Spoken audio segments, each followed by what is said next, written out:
محمد عمیر آزاد کشمیر سے پوچھ رہے ہیں کہ دین اور قرض میں کیا فرق ہے؟ اس کا جواب یہ ہے کہ دین اور قرض میں کوئی قابل لحاظ فرق نہیں ہوتا، البتہ صرف اتنا فرق ہے کہ دین عام ہے اور قرض خاص ہے۔ بعض فقہاء کرام نے ذکر کیا ہے فالدین اعم من القرض، کہ دین قرض سے عام ہے، اذ القرض احد انواع الاستدانہ، اس لیے کہ قرض کا لفظ صرف اس کو شامل ہے کہ آپ کسی سے قرض پیسے لیں۔ فالدین قد یکون ناشئا عن قرض وقد یکون ناشئا عن غیرہ من بیع او عوض متلف او نحو ذلک، کہ لفظ دین جو ہے کبھی تو قرض کے بدلے میں ہوتا ہے، آپ نے کسی سے قرض لی تو اس کو بھی دین کہا جاتا ہے۔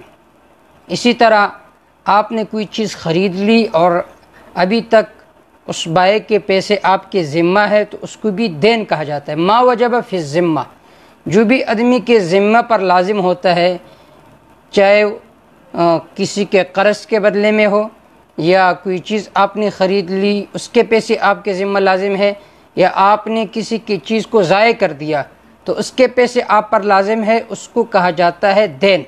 تو دین کا لفظ عام ہے قرض کے لفظ سے۔ اور بعض فقہاء کرام نے ذکر فرمایا ہے کہ القرض بدون اجل، کہ قرض میں اجل نہیں ہوتا، مدت نہیں ہوتا۔ میں نے آپ کو پیسے قرض دے دی 1 مہینہ کے لیے، اب مہینہ سے پہلے مجھے ضرورت پڑا تو میں آپ سے پہلے بھی مطالبہ کر سکتا ہوں۔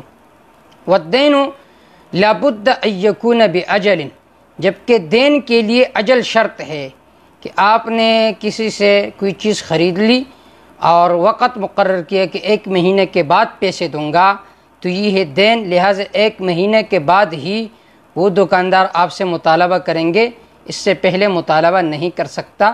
تو یہ فرق بعض فقہاء کرام نے ذکر کی ہے، واللہ تعالی اعلم بالصواب۔